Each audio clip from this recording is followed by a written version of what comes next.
If you're deep into the MLB lore, you may have noticed how cruel some of the miraculous powers are, like the pig's power for example. I know we've seen it be used for good, but did y'all see Jubilation?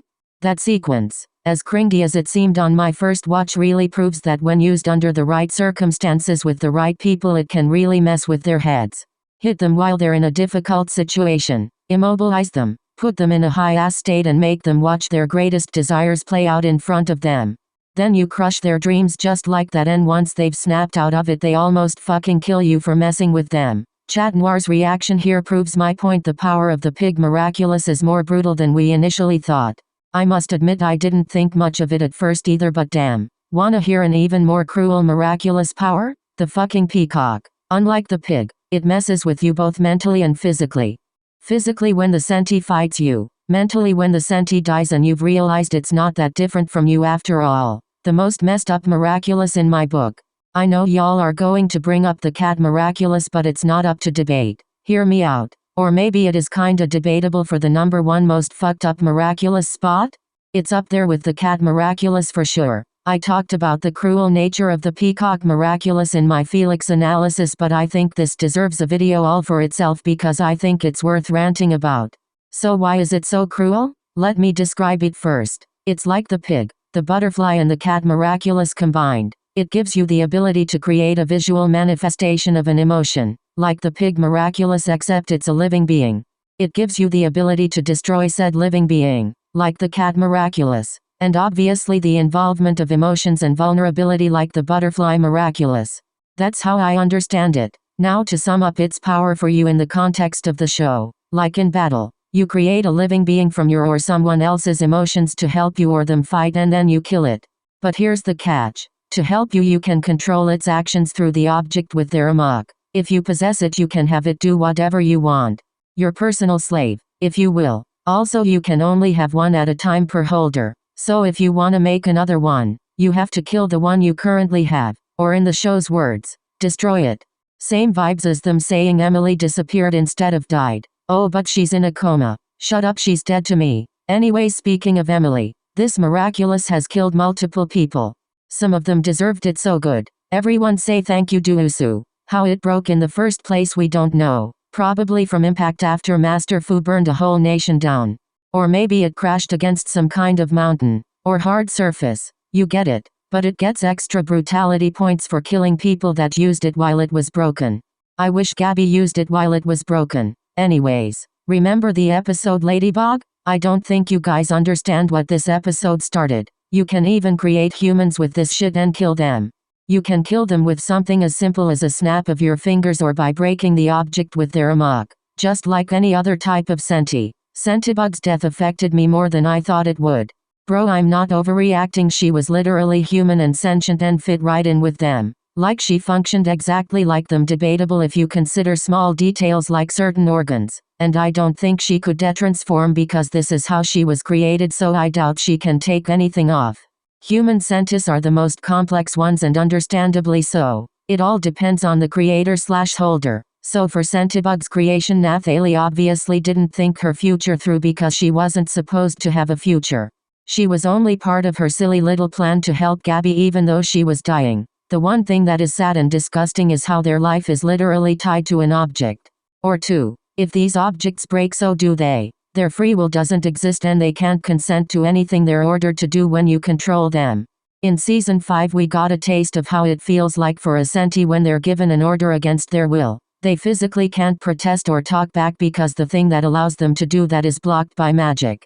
So they can only obey by default, and they're left scared and confused as to why they can't disobey. If you know, you know. So yeah, it's a selfish power no matter how you put it, and not in a good way because at the end of the day you can't keep using it without needing to kill your senti. No matter how much mental effort you put into creating it, even if you care for it and understand how monstrous it is, you have to kill it. If you'll keep wielding this miraculous, you have to kill your currently living senti, or you can't make another one. Your senti can be easily put in danger if their object falls into the wrong hands or place. And you might say, it's not too far off from how easy it is for non-senti living beings to die. Should I list the dumbest ways to die here? It's way too easy to die. And I agree that it's really not that different. Same with how often we've seen sentis be abused and treated terribly on screen, just like animals or humans who aren't sentis. The difference is the lack of free will with sentient beings that other beings have plenty of. And if you're a senti who's lucky or unlucky enough to be aware of your origins, you might just rage enough at how monstrous the amulet that created you is. Oh, but you can create children with it if you can't have them the normal way. Isn't that beautiful? It sure is. But ask yourself, have any of the sentient children in the show been treated and better than objects? That's how they've been portrayed. Perfect. No flaws. Exactly how they were meant to be. But since they're created to be humans, they naturally have flaws. Flaws that their creators/parents don't like. So they'll deprive them of those flaws, so at the end of it they don't learn or develop. That's something I don't like when it comes to the senti characters, especially in Adrian's case. You'll understand what I mean after the season 5 finale. I'd love to see the day when we'll see a senti not be treated like shit by their creator in the show. Because let's be honest, yes, even though Argos showed remorse and despair killing the Red Moon senti since he understood on a personal level, it doesn't change the fact that the Red Moon was still abused and killed. And this is why the dude breaks down crying afterwards. Civil war. You kill your own kind. It was honestly interesting to see a product of the peacock miraculous use it himself to create one. But back to my point. No matter what angle you look at it from, there's no way to use this miraculous without being a murderer. And it's not like you can create more than one senti at a time with your adult powers. There's a limit of one no matter your age or maturity. I wish there was no limit to how many you could make. Like for Mayura. If there was no limit, this video would be a lot shorter, but it'd still be long as hell because my other points would still stand. If your intentions are evil, you'll kill it without a second thought and replace it with no problem. Even if you create a human with it, you'll treat it like everything but a human.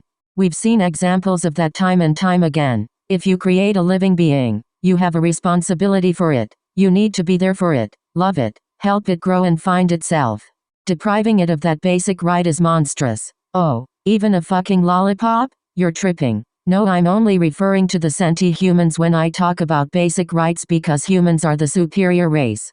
Just kidding. Like I said, sentis vary in complexity, so there's really no way for me to say this senti deserves rights and love. This one doesn't. None of these sentis wanted to be created. None of them wanted to do what they were created for.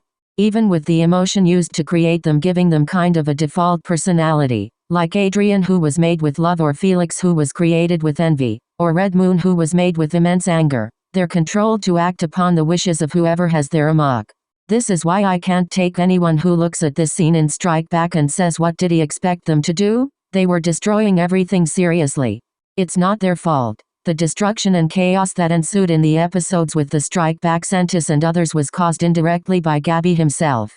Let me explain. It wasn't these creatures that woke up one day and chose violence. Like I said, they have no choice. They're puppets to Gabby. He wanted this chaos to happen, so it happened because he made them do it.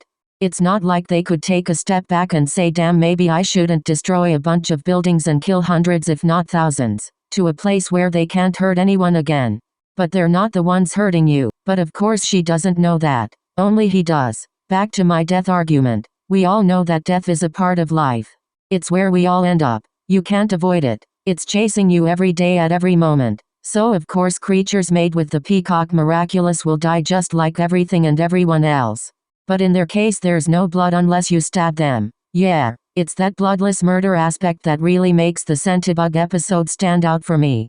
It gets the point across to the more mature audience, and the kids don't know what the hell happened. They just smile and nod. So it's all good to air after a silly little episode of Bubble Guppies. Dark ass miraculous power. Again, there's no way to use this one without being a murderer. Even if your intentions are pure, you come out of it looking like a murderer. Whether you like it or not. And if you're a villain who creates monsters, you can't blame the destruction on them because you created them for this purpose and you ordered them to fuck shit up. Gabby, I'm talking about you. So no senti slander please. Overall, for a miraculous solid concept, but it's exploitive and cruel nonetheless. I think the writers explained and executed this concept pretty well, but it's the lack of acknowledgement of its cruelty by the fandom that gets me. The only way to end the issue with this miraculous is to stop using it entirely. Leave it to the side. But obviously not feasible since they need to have as many heroes as possible apparently. Damn, what you need that many for? Marketing? Merch? Where's my Argos doll? If you're going to add even more heroes than the ones in Pinalshit, at least give me an Argos doll. A moment of silence for the sentis we lost along the way. You guys lost, but it's okay because another sentis got your back. You'll always be in our hearts. I'll never forget how you all served Kant, especially Centibug. She lived, she served Kant, and she died. Anyways, that was enough. I think y'all understand how I feel now. As a senti rights activist, I think it was necessary to make this. It's been on my mind for quite a while now, and it's bugging me how nobody ever talks about how dark and twisted this power is. Conclusion. All sentis are victims. Stand Centibug.